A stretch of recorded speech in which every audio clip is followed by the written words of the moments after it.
En la sexta meditación de la novena de Navidad que Luisa Picarreta escribe en su primer volumen titulado Cómo la humanidad de Jesús contenía a la divinidad, ahí Jesús le dice: Yo soy la luz eterna, el sol es una sombra de mi luz, pero mira dónde me ha conducido mi amor. ¿Ves en qué oscura prisión estoy? No hay ni un rayo de luz, siempre es noche para mí, y noches sin estrellas, sin reposo, siempre despierto. ¡Qué pena! La estrechez de la prisión, sin poder mínimamente mover, las tinieblas tupidas. ¡Qué pena! Oh exceso de mi amor, hacerme pasar de una inmensidad de luz a una profundidad de tupidas tinieblas y de tales estrecheces, hasta faltarme la libertad del respiro, y todo esto por amor a las criaturas.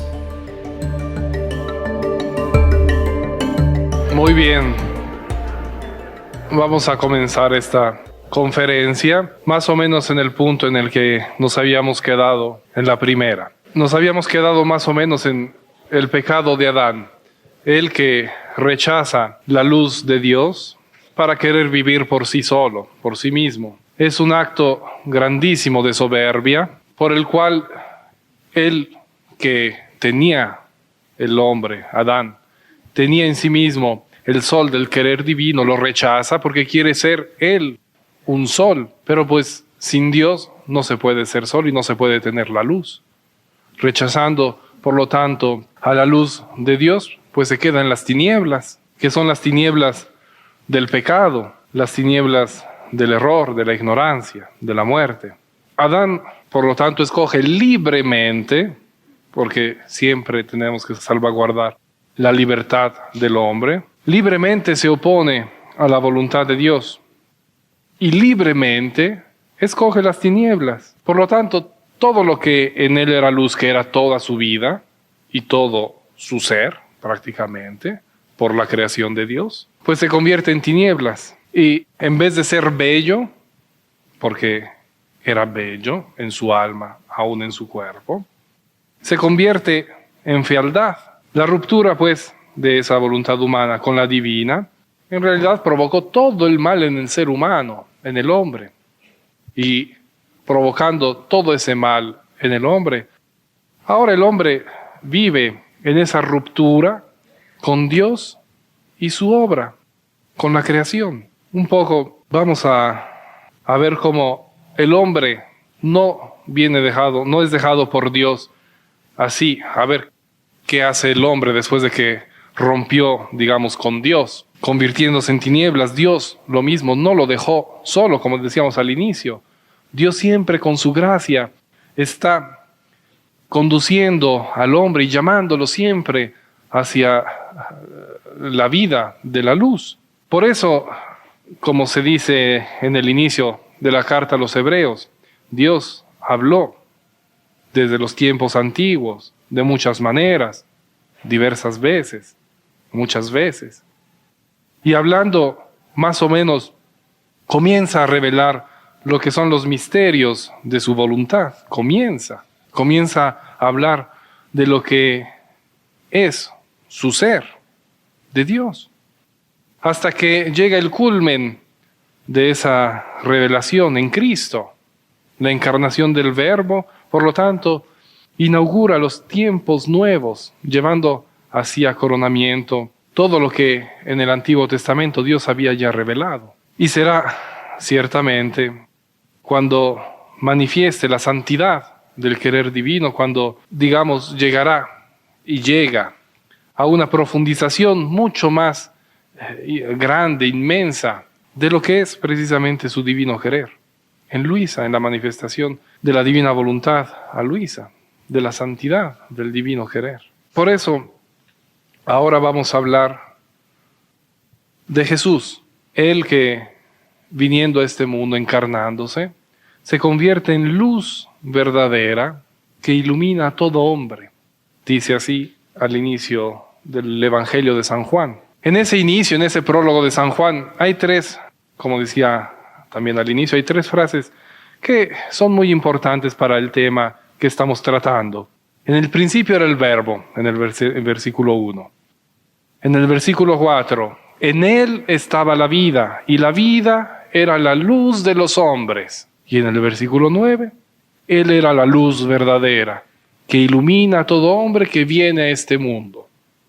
Ven, aún San Juan, como ya había dicho en su carta, Dios es luz como centro del mensaje evangélico, ahora pone al Verbo eterno como aquel que trae la luz y que ilumina las tinieblas del mundo, las tinieblas del pecado en el cual estaba sumido el mundo. El Verbo eterno, por lo tanto, es luz, no luz normal, sino verdadera luz, dice San Juan, es luz verdadera, porque es Dios, la fuente de la luz. Como sabemos bien, el Verbo eterno es la segunda persona de la Santísima Trinidad, el Hijo eterno del Padre. Por eso nosotros decimos en el credo, cuando nos referimos al Hijo, luz de luz, Dios verdadero de Dios verdadero. Lo repetimos todos los domingos durante la misa. Luz de luz. El Hijo engendrado eternamente por el Padre es luz de luz, Dios verdadero de Dios verdadero. El Verbo, por lo tanto, procede del Padre a modo de generación eterna, aunque eso quizás son palabras un poco que se entienden poco, pero se dice así. Por eso no existe el Hijo sin el Padre, ni el Padre sin el Hijo, y el Espíritu Santo sin el Padre y sin el Hijo no puede existir. Los tres son un solo ser eterno, Dios. Para entender un poco esto, vamos a leer cómo Luisa explica de nuevo cómo ella ve la Santísima Trinidad. El sol es fuego, pero a la vez es luz y es calor. Por lo tanto, la Santísima Trinidad está representada en el sol. El fuego es el Padre, la luz es el Hijo y el calor es el Espíritu Santo, pero uno es el sol. Y así como no se puede dividir el fuego de la luz y del calor, porque como ustedes entienden muy bien, cuando uno enciende una fogata o algo de fuego, inmediatamente da luz y da calor. No puede haber un fuego sin dar calor, ni un fuego sin dar un poco de luz. Son características esenciales del fuego. Y así como no se puede dividir el fuego de la luz y del calor, así una es la potencia del Padre, del Hijo y del Espíritu Santo, que entre ellas no se pueden realmente separar. Así como el fuego en el mismo instante produce la luz y el calor, de manera que no se puede concebir el fuego sin concebirse también la luz y el calor, así tampoco se puede concebir al Padre antes del Hijo y del Espíritu Santo.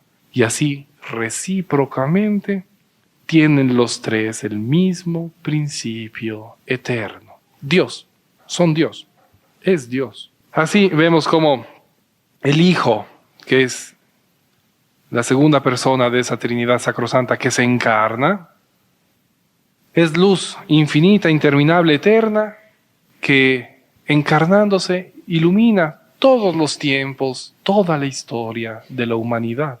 Por lo tanto, podríamos decir que es luz que crea luz, que ilumina.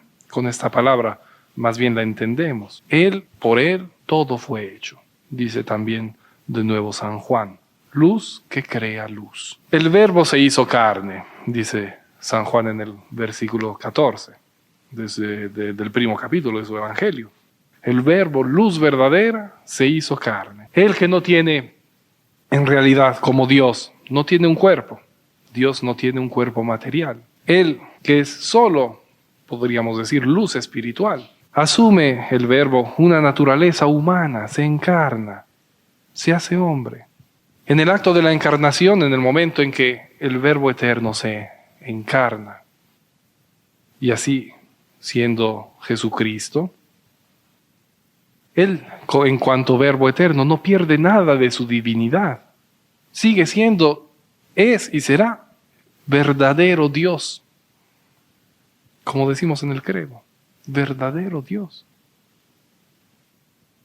En Jesús, la naturaleza humana y la naturaleza divina, como sabemos bien, dos componentes, verdadero Dios y verdadero hombre de Jesús, están unidas de una manera, se dice así en el término técnico, de una manera hipostática, de una manera personal. Es una unión tan profunda que se puede decir y se debe decir así, de una manera personal. En Jesucristo no existe solo la parte humana o solo la parte divina, no, son los dos juntos. No se pueden separar. Lo separamos nosotros un poco mentalmente, pero no se pueden separar en sí. Jesús es hombre y Dios, Dios y hombre. Así, la divinidad eterna, inmensa, ilimitada, se encierra en un pequeñísimo cuerpo. Vean, qué grandísimo misterio, qué grandísimo, podríamos decir, milagro.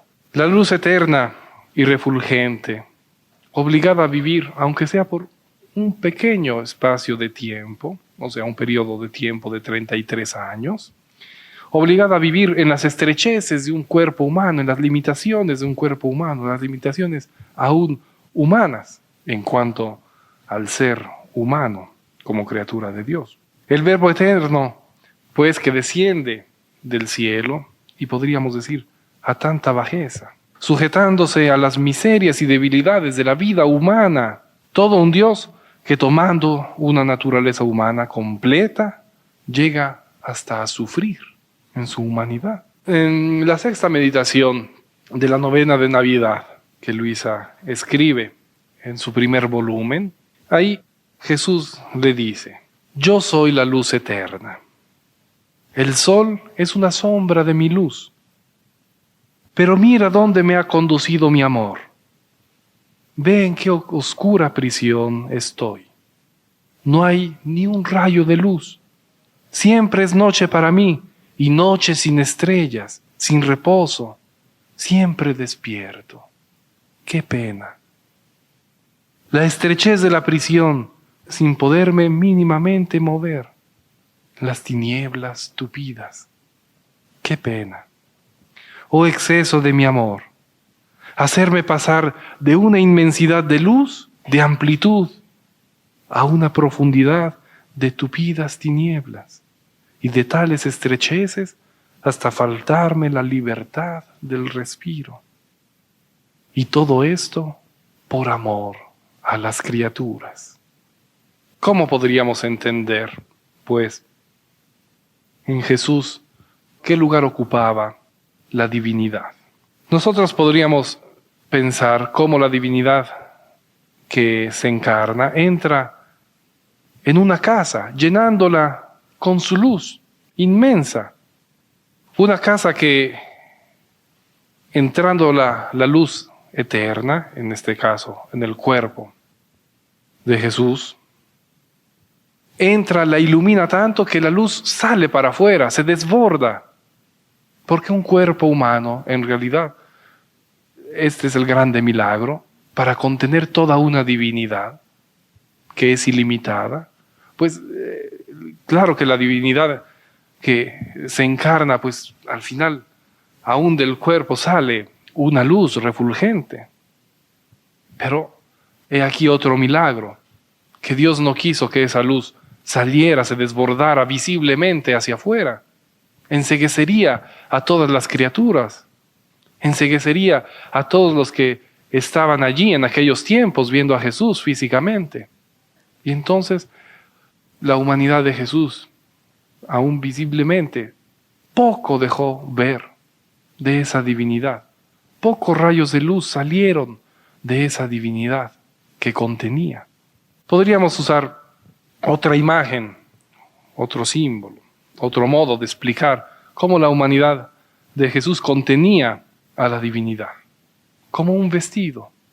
La humanidad se podía tocar, ver, palpar, la podían ver los que estaban en aquellos tiempos, pero su divinidad no, porque siendo totalmente espiritual, no se podía percibir.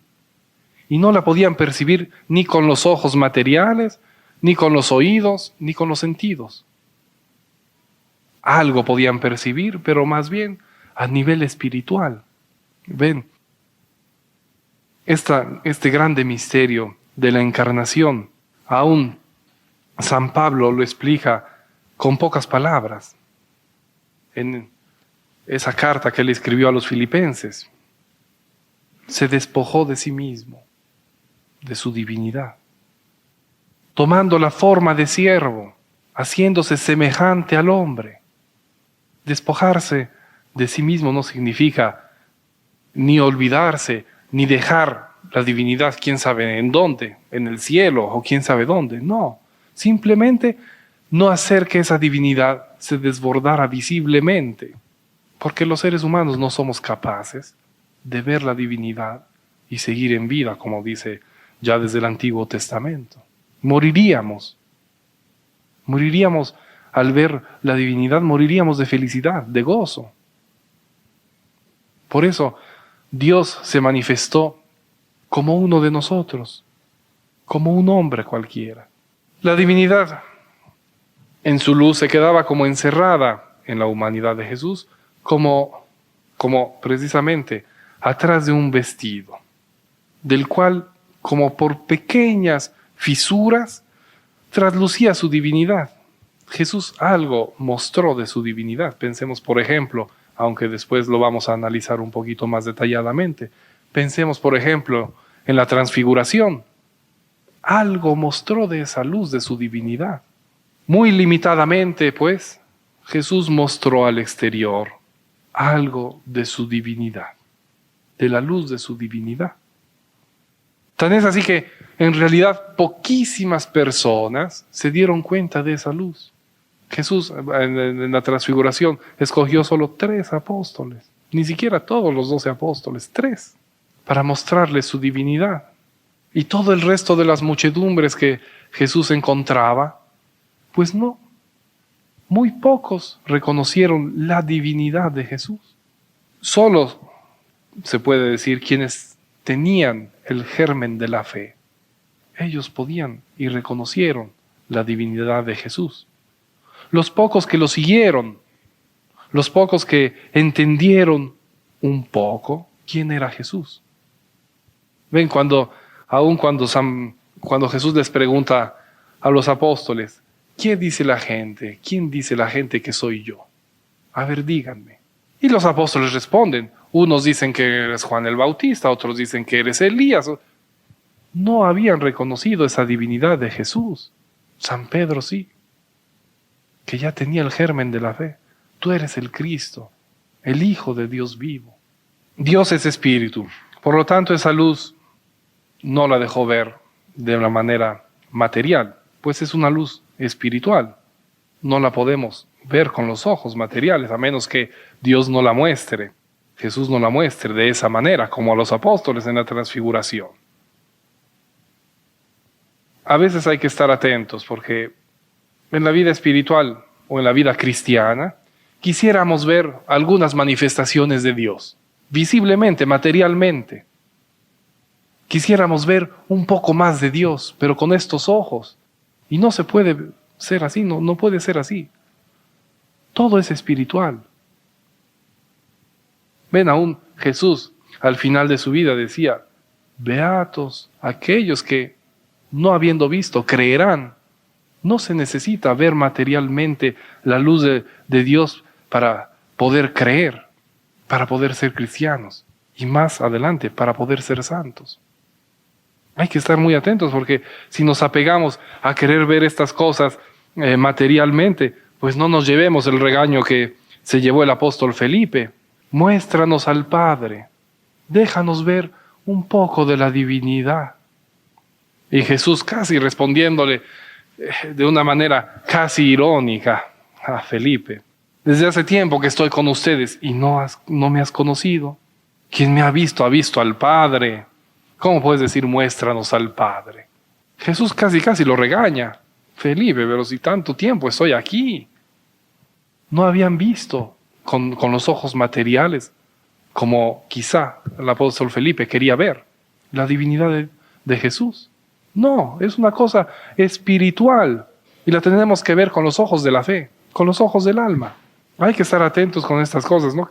Queramos andar buscando a diestra y a siniestra todo lo que son manifestaciones de Dios, porque eso nos llena. Pues entonces quiere decir que estamos todavía a un nivel muy material y no hemos subido un poquito en la vida espiritual. Ven, un detalle también en las manifestaciones de Dios a los hombres, cuando Dios ha dejado ver un poco de sí mismo, han sido siempre manifestaciones gratuitas de parte de Dios. Malo cuando uno las busca. Ven aún en la transfiguración. Es Jesús que escogió esos 3 apóstoles. Ustedes 3 vengan, síganme. Los llevó a la cima del monte Tabor. Y allá se manifestó a ellos. Dejó ver su luz.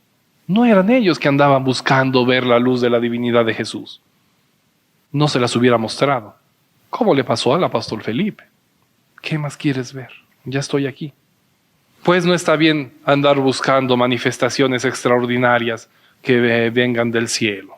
Puede ser que nos equivoquemos y acabemos en el camino contrario. Jesús vivió externamente como un hombre normal. No hubo nada de espectacular en su vida. Es más, ven, en los primeros 30 años de vida de Jesús se les llama su vida oculta. Nada hubo de extraordinario. Realmente fue escondida para todos esa vida de Jesús, 30 años ahí en Nazaret. Si no fue solo al inicio que lo querían matar, después vivió 30 años en su casa, haciendo lo que tenía que hacer.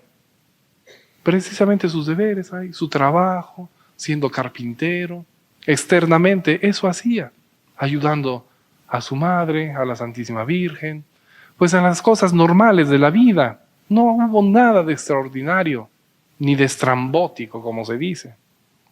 Ven, por ejemplo, aún existen, ustedes saben, los evangelios apócrifos, que son evangelios que la Iglesia nunca ha reconocido como divinamente inspirados. ¿Por qué? Porque a veces, por ejemplo, estas manifestaciones cuentan de Jesús durante su vida oculta, que hacía pajaritos de madera y los tocaba y ya volaban. No, por eso son los evangelios apócrifos, porque pues tienen estas cosas quizá que no pueden ser tan verdaderas. Sí es un modo quizá de decir que Jesús era Dios aún en su vida oculta, pero pues poco tienen en realidad de verdad en este sentido. Cierto, algo mostró Jesús de su divinidad durante su vida pública, los milagros, el poder que tenía sobre la naturaleza, sobre todo. Eso fue lo que mostró. Pero más que mostrarlo por mostrarlo, lo mostró como medio para llegar a la fe. Y cada vez que Jesús hacía un milagro, por lo general preguntaba, ¿tienes fe? ¿Crees? Y ahí hacía el milagro. La finalidad de los milagros era la fe, y es la fe. No los milagros en sí, para poder decir, ¡oh, cuánto es grande Dios! No, es la fe, llegar a la fe. Y la fe significa ya comenzar la vida de Dios en nosotros. Leamos un poquito lo que le dice Jesús a Luisa, esta vez en el volumen 12, 15 de abril 1919. Mi nacimiento fue sin estrépito, es más, inadvertido. Ven, recordarán cómo también lo narra el Evangelio. En Belén, en una gruta. ¿Quién se dio cuenta del nacimiento del Hijo de Dios? Hoy, el nacimiento de algún rey, de algún príncipe, de un presidente, de lo que sea, ¡oh!, lo máximo. Que nació el hijo de alguna artista de cine de Hollywood, en todos los periódicos del mundo. El nacimiento de Jesús no fue así. Nadie se dio cuenta, inadvertido. Y era Dios. Mi infancia fue sin esplendor de cosas grandes ante los hombres. Mi vida de Nazaret fue tan oculta que viví como ignorado por todos. Me adaptaba a hacer las cosas más pequeñas y comunes a la vida humana. En mi vida pública hubo algo de grande. Sin embargo, ¿quién conoció mi divinidad? Nadie. Ni siquiera todos los apóstoles. Pasaba en medio de las multitudes como un hombre como los demás. Tanto que cualquiera podía acercárseme, hablarme, y si querían, hasta despreciarme. El centro de la luz de la divinidad en Jesús, que llenaba a la humanidad de Jesús, pues es su voluntad, como ya decía en la otra conferencia, por eso son como los fundamentos. Dios es su voluntad. Y esta vez la divinidad encarnada, pues el centro es la voluntad divina, que inundaba con su luz, con sus rayos, toda la naturaleza humana de Jesús, llenando así y dándole el valor divino a todo su obrar, a todo el obrar de Jesús, cada acción, cada paso, cada palabra, cada cosa que hizo, le daba ese valor eterno por la divinidad, por la voluntad divina. Por eso todo en él resplandecía de la luz de su voluntad. Y esa luz, si la manifestó, la dejó ver muy limitadamente, como a cuentagotas, durante su vida terrena. Y por eso ahora, como ven, se ha dignado manifestar un poco más como complemento, como más bien profundización, un poquito más todos los tesoros de esa voluntad divina que reinaba en la humanidad de Jesús. ¿Cómo obraba esa divinidad en Jesús? Y lo tenemos a través de los escritos de Luisa Picarreta. Ahí encontramos todo, más o menos, lo que la divinidad obraba en la humanidad de Jesús, por todos nosotros. Y sobre todo, cómo nosotros también, por parte nuestra, podemos vivir en esa voluntad divina. Leamos del volumen 18, 1 de octubre de 1925, un poco sobre esto, lo que dice Jesús: hija mía, la voluntad divina está en mí como el sol en su esfera, y a pesar de que los rayos invaden la tierra, Él no se separa de lo alto, de su centro. Está siempre en su lugar y en su esfera, en su majestuoso trono. Y mientras su luz recorre todo, dominándolo todo, todos le sirven de escabel, y todos esperan su benéfica luz. Así se encontraba en mí la voluntad divina, como centro de la esfera de mi humanidad, y de esta partía la luz a todos y por doquier. Ven, la humanidad de Jesús la podríamos pensar como aquella esfera del sol. Si nosotros volteamos a ver al sol, veremos, como decía antes, el círculo, la circunferencia. Dentro, sí, se contiene toda la luz del sol, pero es tanta la luz del sol que se expande por todos lados, en todas las direcciones. Así podríamos pensar la divinidad en Jesús, la humanidad como ese círculo, esa circunferencia. Pero es tanta la divinidad en Jesús, dentro de esa humanidad, tanta luz que se desborda a todo hombre que viene a este mundo, con esos rayos de su luz. Tiene una iluminación de todo el mundo y de toda la historia. Por eso se dice desde el primer hombre hasta el último, desde Adán hasta el final. Esa divinidad en Jesús iluminaba todo y todos. Vamos un poco a leer ahora un capítulo, esta vez entero, de todo esto que se refiere precisamente a la divinidad de la humanidad de Jesús, del volumen 17, 8 de marzo, 1925. Hija mía, ¿quieres tú recorrer todos los actos de mi voluntad, salidos de ella, para bien de todas las criaturas? Ven conmigo en mi humanidad, yo quiero que tú lo hagas. Como ven, siempre la puerta para poder entrar es siempre la humanidad de Jesús. Siempre en la humanidad de Jesús encontramos como la puerta para poder entrar en la divinidad, en Dios. Sin la humanidad de Jesús no podríamos entrar en Dios. Y Dios mismo no podría haber entrado en la historia sin la humanidad de Jesús.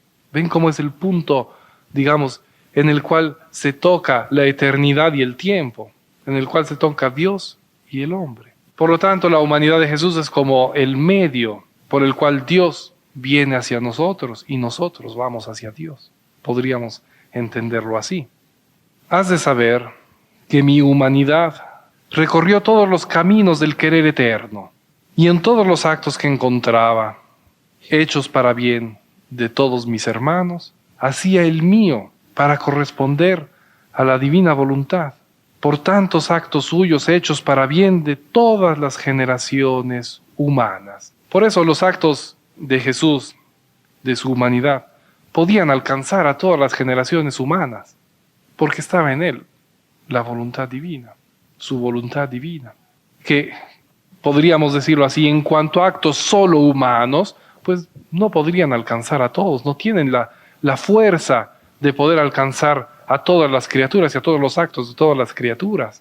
Se necesitaba la divinidad, que precisamente como sol puede iluminar a todos y a cada uno. Era el acto más legítimo que me convenía hacer primero para honor de mi Padre Celestial.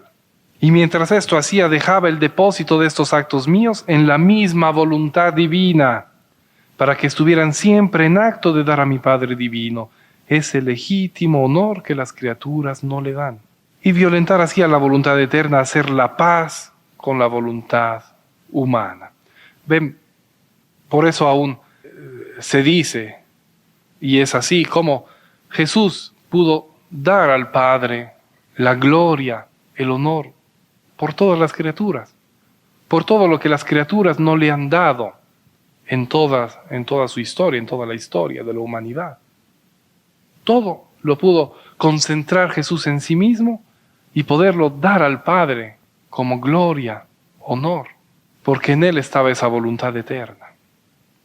Y así se llega a la paz entre la voluntad divina y la voluntad humana, que se había roto desde el pecado original, en el pecado original continuo. La voluntad también en la criatura es el depósito de todos sus pensamientos, del bien y del mal que hace. Ella es la depositaria de todo. Nada se le escapa que no deposite en ella. Este es un punto muy importante. Cada uno de nosotros tiene una voluntad, que es precisamente su propia voluntad humana, porque somos hombres. En esa voluntad y de esa voluntad todo surge, todo lo que nosotros hacemos, todo lo que nosotros pensamos, todo lo que nosotros queremos, todo surge de la voluntad. Por eso, en la voluntad podríamos encontrar todos nosotros, todo lo que somos, todo lo que hemos hecho, como en un depósito inmenso. Es un poco en la voluntad. También está como sucede en la memoria respecto a la inteligencia. Nosotros pensamos muchas cosas, pero también nos acordamos. ¿Y dónde están todos esos recuerdos? En la memoria. En la voluntad sucede lo mismo. Nosotros queremos todo y actuamos todo lo que surge de nuestra voluntad, nuestro querer todo lo que queremos, en el fondo, todo lo que hacemos, surge de la voluntad, pero tiene también como un depósito en el que están contenidos todos nuestros actos, todas nuestras acciones, todo lo que hemos hecho en nuestra vida y todo lo que haremos quedará como depositado en esa voluntad. Continuo. Ahora bien, mi persona tenía dos voluntades, la humana y la divina, y todo lo que yo hacía lo depositaba en la divina, para poder no solo encontrar todos los actos hechos por la suprema voluntad y corresponderla, sino para poder hacer otros nuevos actos de voluntad divina, para poder formar en ella, con todo el obrar de mi voluntad, una nueva creación, dejándola en depósito en ella, a fin de que mantuviera esos actos íntegros, siempre nuevos y bellos, sin crecer ni decrecer, pues no están sujetos a sufrir ni la más mínima disminución. El depósito, como decíamos, de la voluntad en Jesús, de todo lo que Él hizo en su vida, durante su vida, pues es la voluntad divina. Ahí depositaba todo, por eso puede alcanzar a todos, por la voluntad divina, que fungía también como depósito de todos esos actos. Si en nosotros la voluntad es capaz de ser depósito de nuestros actos, de irlos guardando, porque ¿quién niega lo que cada quien va queriendo? Si alguien quiere un bien, ahí queda. O sea, aunque pase el tiempo, ¿quién va a borrar que tú quisiste ese bien? O si quisiste un mal, ¿cómo lo vas a borrar? Ahí está. Bueno, claro, sabemos que está la confesión, que es el medio que Dios ha dejado por la potencia de Jesús, de su sangre, de su voluntad divina, de borrar los actos malos, los pecados que han quedado depositados en nuestra voluntad. Porque nosotros no podemos. ¿Por qué? Pues porque nuestra voluntad es el depósito de todos nuestros actos. Entonces no tenemos la potencia de borrar nuestros actos malos. Entonces, eso ya corresponde a la potencia divina, que en su infinita misericordia nos ha dejado ese medio para borrar nuestros actos malos, pues. Entonces, si nuestra voluntad humana tiene esa potencia, ese poder o esa capacidad de ir guardando nuestros actos, mucho más la voluntad divina, que no pierde ningún acto de los que hace, los mantiene íntegros y perfectos y bellos y por toda la eternidad. Entonces, cada acto, hablando de esta manera, que Dios hace hacia los hombres, por ejemplo, el darnos todas las cosas de la creación, es un acto continuo de Dios. El darnos la respiración, está ahí, es la voluntad de Dios que quiere darnos el aire y la respiración y mantenernos en vida. Entonces, eso queda ahí depositado en la voluntad divina. Entonces, es lo que iba siguiendo Jesús, porque nosotros al respirar no le damos honor y gloria a Dios y agradecimiento y lo que Él quiere que le demos en ese acto que estamos recibiendo de su voluntad.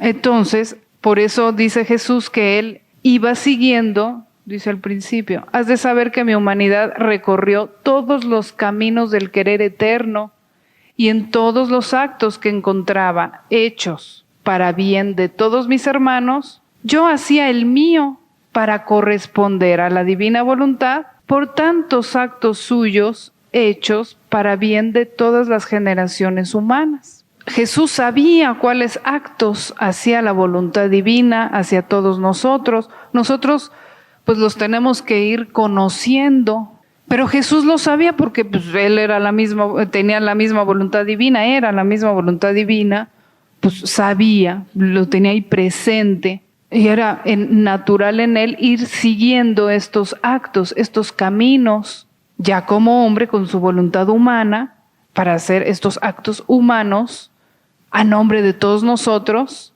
y divinizarlos, llenarlos de amor divino, de agradecimiento divino, a nombre de cada uno de nosotros, supliéndonos lo que no hemos hecho y dárselos al Padre y quedar, ahora sí, también depositados en esa voluntad divina. De tal manera que se comprende mejor cómo Jesús pues daba todo honor y toda gloria al Padre, dio todo honor y la da continuamente, lo da. No es que lo dio en el pasado, sino que lo sigue dando ahorita en este momento. ¿Por qué? Porque todo quedó depositado en la voluntad divina. Entonces Jesús eternamente está dando honor y gloria al Padre a nombre de todas las generaciones humanas. Por eso aquella oración de la Santa Misa también, ¿no? Por Cristo, con Él y en Él, a ti Dios Padre Omnipotente, en la unidad del Espíritu Santo, todo honor y toda gloria por los siglos de los siglos. Entonces somos nosotros quienes tenemos que ir descubriendo eso que hizo Jesús para unirnos a Él y vivir en Él lo mismo. Pues como ven, esto de la voluntad humana y la voluntad divina de Jesús, pues es el fundamento en realidad de todo lo que Dios ha querido para nosotros y quiere de nosotros. Siendo la puerta de entrada, pues tenemos nosotros que dar vida a esa vida de Jesús en nosotros. Solo así podremos realmente conectarnos a esa voluntad de Dios, a la voluntad divina. Ahora, tenemos que tener bien presentes como fundamento, por una parte, lo que es la Trinidad, lo que es el divino querer en la Trinidad, y cómo el Verbo eterno se encarna, teniendo la voluntad divina, poseyendo, siendo la voluntad divina que se encarna, y cómo la humanidad de Jesús ha hecho todos sus actos en esa voluntad divina y quedan como eternamente y para siempre, digamos, con toda su efectividad. En la siguiente conferencia seguiremos hablando de la vida de Jesús, esta vez será como vamos a recorrer más o menos todos los actos de la vida de Jesús y cómo todos esos actos resplandecen de la luz de su divinidad.